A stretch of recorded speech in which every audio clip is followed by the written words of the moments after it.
Welcome back to the MyRadar Podcast. I am meteorologist Mike Linden. If you are watching on YouTube, subscribe and always remember to click on that notification bell. That way you always know whenever we drop a new video. And this podcast can also be found on SoundCloud. So if you want to listen to it on the go, go to soundcloud.com/myradar. I am very excited to talk to my guest today. He is right now in the thick of things, in the heart of Tornado Alley. My guest today is KOKH field meteorologist Mike Williams. Mike, how you doing today? Good. Long time no see. How are you? I'm doing very well. It's been a long time since we were in beautiful Starkville, Mississippi, but our locations have changed, I guess, a little bit, but I'm still very glad to chat weather with you. Absolutely. Good deal. So, as far as what your title is, a field meteorologist, can you explain to the viewers what that is, what you do on a daily basis? So I actually, instead of doing on-air weather shows like the regular TV guys do, I specialize in outside weather coverage. So we have so many different things that go on around here, winter, fall, summer, spring. And basically I'm a meteorological storm chaser. So that's what I do for the main part. It seems to be a common misconception that people now this isn't a shot at storm chasers at all, but there's a lot of storm chasers that are will just have been following it for a long time, get in their car and just go without understanding what's necessarily happening. They're trying to get a good shot. But for you, on the other hand, you have that scientific background that really helps to emphasize that what we're looking at on camera. Yeah, absolutely. I forecast the weather, days out, and sometimes weeks out. We talk about things in the background at the station, what we're going to do, and the day of, hopefully it all pans out and I'm in the right spot where I need to be. So it's not about in today's world with all the cell phones and radar apps and stuff like that. It's especially Oklahoma. It is a magnet for chasers. Yeah. And for good reason. We have, you get to the southeast part of the United States, there may be more tornadoes down there, but they're very hard to chase. There's too much going on down there, too many trees, too much moisture. So short-lived. Oh, absolutely. Yeah. So when you have a Kansas, Oklahoma, Texas event, especially a Western Oklahoma event, that is the most desirable event really for chasers. And anytime we have that set up, we have thousands of people come to Oklahoma for that. It seems that it's no coincidence as well that the light bulb moment for a lot of meteorologists around the country has to do with not only severe weather, but it seems to be when you think of tornadoes, Oklahoma almost comes to mind in like the top 5 of keywords that kind of pop out. Absolutely. We have not necessarily the most tornadoes, although, in past years we did hold the #1 ranking. That may have changed a little bit as far as tornado count, but as far as the strongest tornadoes, right here, the highest percentage of strong tornadoes, EF4, EF5, right here, dead center, right in central Oklahoma. So then, am I correct in assuming that it was a tornado and it was severe weather that made you want to pursue this career? Right. So I've been here since 1979. I'm 46, so I was about 6 years old. And a lot of the severe weather stuff that goes on TV started right here. So we have a very famous meteorologist, Gary England, the very first on-air meteorologist to use Doppler radar to track tornadoes. Being used in a couple markets nowadays. Oh yeah, absolutely. So yeah, they thought it was absurd to even do it back then in the 80s. That was in the early 80s. And so our entire TV market is focused around weather. Some TV markets might be focused around sports or things of that nature. Weather is 100% the driver of the Oklahoma City TV market, period. Every season. You would think, being in Oklahoma, the home of the Oklahoma State Cowboys and the Sooners, that they would dominate the newscasts. But hey, weather trumps everything. Yes. Now, if we have events and there's a game going on, there might be a discussion about that as far as the viewers. And it happens quite a bit. We try not to interfere with that, but safety first. And I mean, we have had a couple of times where we've had to interrupt big games over weather, and it's important. You have to do it. At 100%. I mean, I totally agree with you. I had this conversation with a meteorologist from Youngstown, Ohio, and I'm sure you can attest to this as well. Breaking in over programming. Boy, you get a lot of people reaching out to you on social media that are upset they're going to miss that episode of The Bachelor. But it's a whole different can of worms when you are interrupting a sporting event for the local team to disseminate that kind of information. I'm sure you understand that better than anybody. Yes, yes, absolutely. And our station, we try not to do it unless it's really absolutely necessary. Mm-hmm. Now, I can't speak for other stations in our market. They may kind of go a little bit overboard on things, but yeah, we dread a weather event during any kind of a sports event. We have the Oklahoma City Thunder here as well, and they didn't make it too far in the playoffs this year, but when the playoffs are going on, they bleed right into the heart of our severe weather season. Right. So unfortunately, they didn't make it. I wasn't wishing against them, but had they, we've had quite a few events the last 10 days. I mean, when we go, there is no other market like Oklahoma City as far as covering the weather. When we have severe weather events, we don't just break in.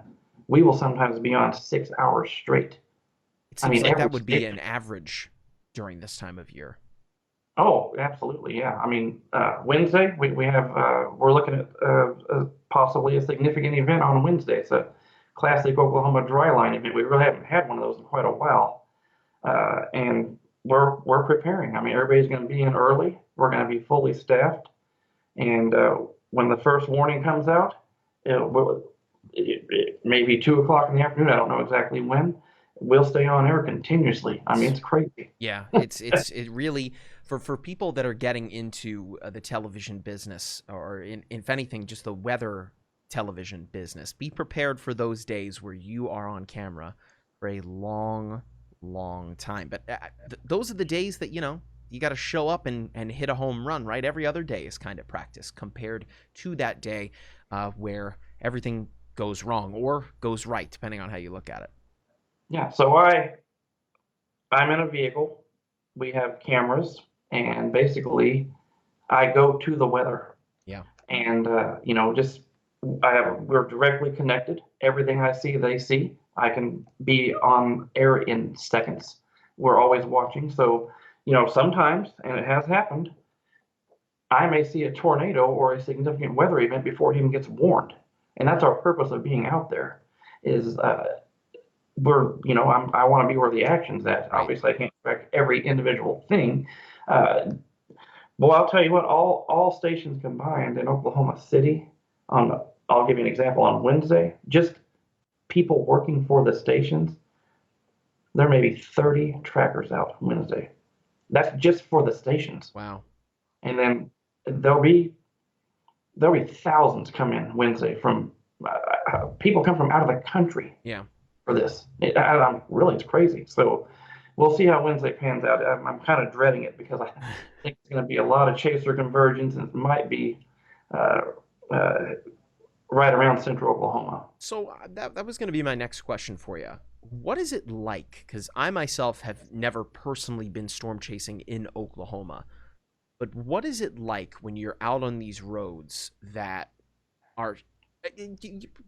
You better explain it than I can. What is it like being out on the roads during a tornadic event? So remember, I invited you to come out. So since you're in Florida now, I've never been in a hurricane, so we might swap. There you go. I'll stay at your house, you stay at my house, all that good stuff. But it can get... if we have a Western Oklahoma weather event, it's pretty clear out there. There's not a lot going on out there. A lot of stuff comes from the eastern panhandle in Oklahoma. There's not a lot going on out there. So the road network is not bad. It's actually very easy. And like I said, that's why it's very desirable for amateur chasers, photographers, storm tour groups, you name it. a western Oklahoma, western Kansas, northwest Texas severe weather event is the most desirable for them because you can get a lot of good stuff out there. Mm. Once you go east of I-35, which cuts right through central Oklahoma, it's really hard. I mean, trees, hills, things of that nature. So, uh, for example, I don't know if I brought this up before, but the Southeast has more tornadoes than we do. But it's just there's so many trees down there. There's Right. so much going on down there. It's hard to chase down there. So, like I said, for chasers, this is ground zero.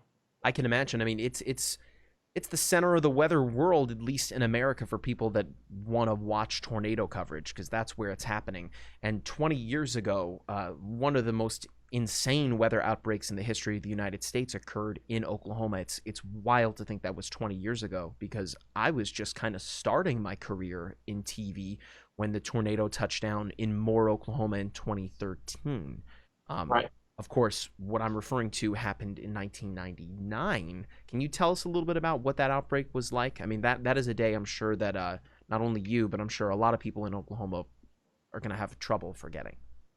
Right. So May 3rd, 1999, very deadly tornado. I don't remember the exact death count. I want to say it may have been in the 200s, and forgive me if I'm wrong about that. I think it was over $1 billion in damage. It went right through the heart of Moore, Oklahoma, and South Oklahoma City.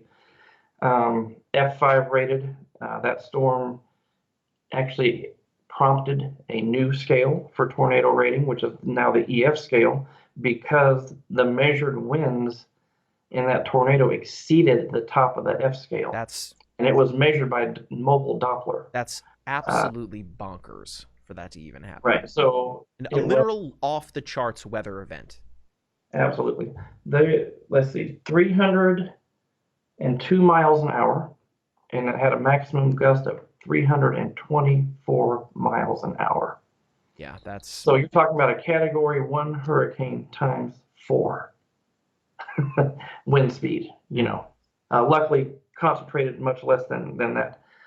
So yeah, that day basically changed everything we do here. It changed our severe weather coverage. It changed the way we look at everything. And from that point on, I mean, we try not to mess around. Unfortunately, we had the 2013 Moore tornado. Now, there were actually 3 in between that in Moore. There's no correlation to Moore and tornadoes as far as anything anybody can figure out, except we're just bad luck. I don't know. I mean, Oklahoma has a lot of parameters for these events, obviously. And it's we don't need to go into why, but that's the reason we get them here. But in 13, we had a school that got hit, and this was, oh gosh, it was a day or two in advance. We knew something was going to happen. Of course, we never know exactly where. Right. It started a little earlier that day than we anticipated. Normally, they start around 4 o'clock, 5 o'clock. This one started at 2 o'clock. That is particularly early.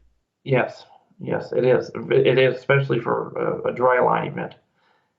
2 o'clock, the storms go up. I don't know the exact time. Within 20 minutes, there's a tornado on the ground. Oh, my gosh. And it goes, so kids are in school. I mean, everybody's, mass chaos. And unfortunately, that tornado went through and killed 24 people. And I want to say 7 of them were kids. And that got killed in the elementary school. So, we take things very seriously, or we have to. And, there may be 100 events that don't pan out, but the one that does matters. Yes. So, So is there a moment for you then where you're in your car, whether it's a day like that or just a routine? I know it's kind of insane to even consider a tornado a routine day for you. But when you're looking at the tornado, Is there ever a thought that's crossing your mind like, I should not be here right now? Because I mean, I feel like it's very far and few between the people that will voluntarily get in a car and go and follow these Right. major insane weather events. Is there a moment for you where you're like, you know what, I'm just going to turn around and go home? I shouldn't be out here. Never go home. I would never say that. This is what I'm here for. But no, I've had a few times where I kind of got boxed in a corner and was worried that I'm going to be in trouble. Yeah. So, and there was we had a tornado in Chickasha, Oklahoma, which is a little bit southwest of Moore, not very far. Smaller tornado, but I thought I was going to get it that day. I mean, we had the road, we have a turnpike that goes right through Oklahoma City, and the exits in this particular part were 13 miles apart. Wow. So I got on the turnpike, and the storm's coming up behind me. I had nowhere to go. So luckily I'm here and everything was fine, but it was close. And I did, it made me rethink the way I do things after that day, for sure. So at what point did you make the decision that, you know what, this is my best role, getting in a car and driving and following these things? Was that something that you volunteered for, or was that something that you always wanted to do? You always wanted to chase these storms? Oh, I'm more interested in the forecasting side of it to try to forecast what might happen. Mm-hmm. So if I have a good forecast and we have, even if I don't get the tornado that day, I'm fine because I had a good forecast. I can't get all the tornadoes, obviously. Mm-hmm.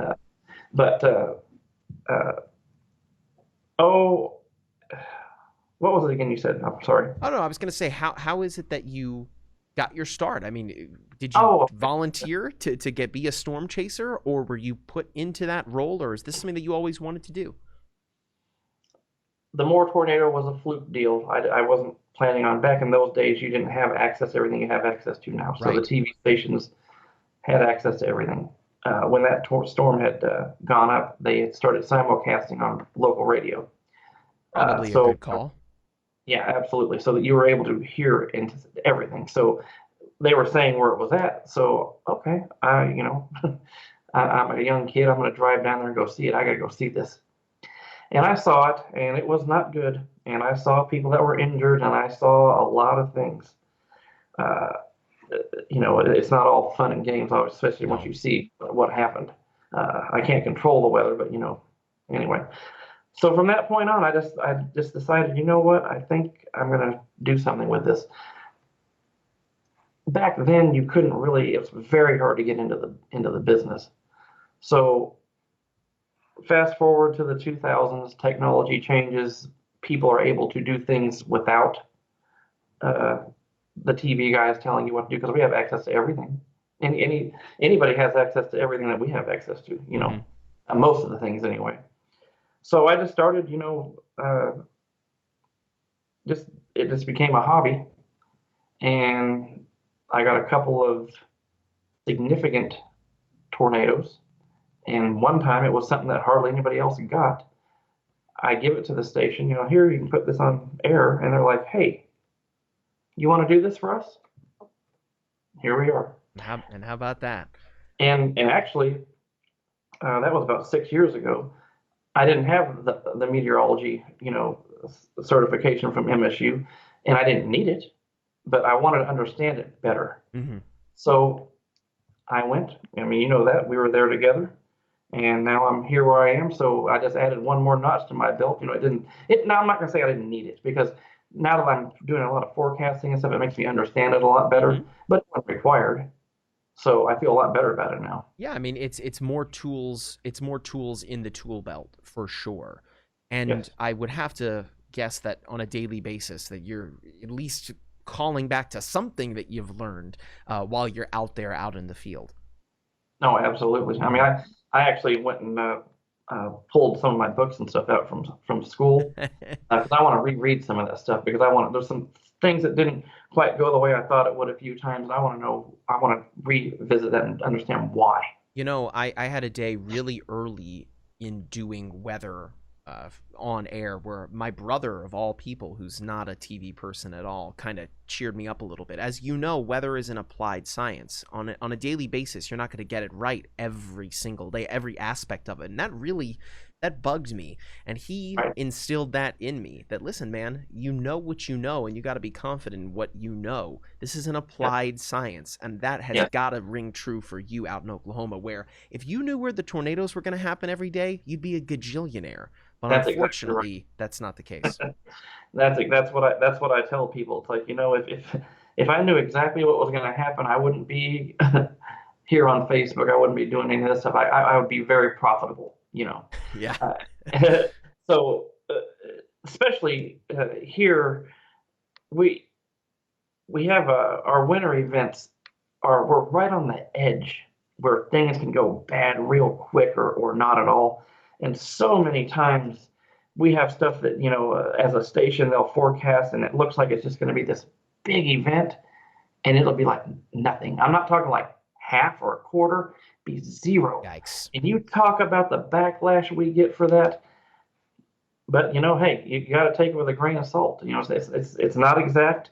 We're trying. That's all we can do. So we'll close with this, Mike, and I think that it puts a bow on things really nicely. Do you think that in your time being in Oklahoma, with what has happened weather-wise and with the advent of more technology, with Doppler radar being used now regularly on television, with the advent of weather apps and social media, do you feel as though people in Oklahoma are more knowledgeable and are better suited to deal with these kinds of events? 100%. Yeah, but Oklahoma people, for the most part, they pay attention to the weather. They're interested in the weather, very, very much so. We had a little weather show at a science museum a couple of weeks ago, and we were asking questions about what does the H mean or what's the L mean on a map. We had 6-year-olds saying high pressure and low pressure. They knew what it was. I couldn't believe that. That makes me feel really good. Yeah. No, I couldn't believe it. I'm just like, I was watching the crowd and they were just all into it. So no, we're, unfortunately, for good reason, and everybody has their, weather events. It's not like Oklahoma special, but it's a yearly occurrence. And just like I said, any given year, every April and May, we start over again. So, you never know.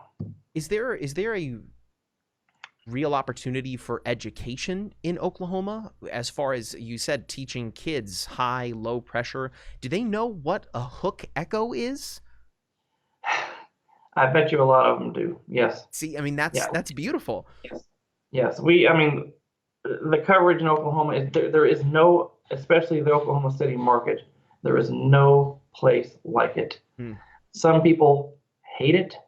Most people love it, because it's about safety. So, yeah, absolutely. Everybody wants to come here. As far as being in most people, the weather people, they want to come here because this is ground zero. Right.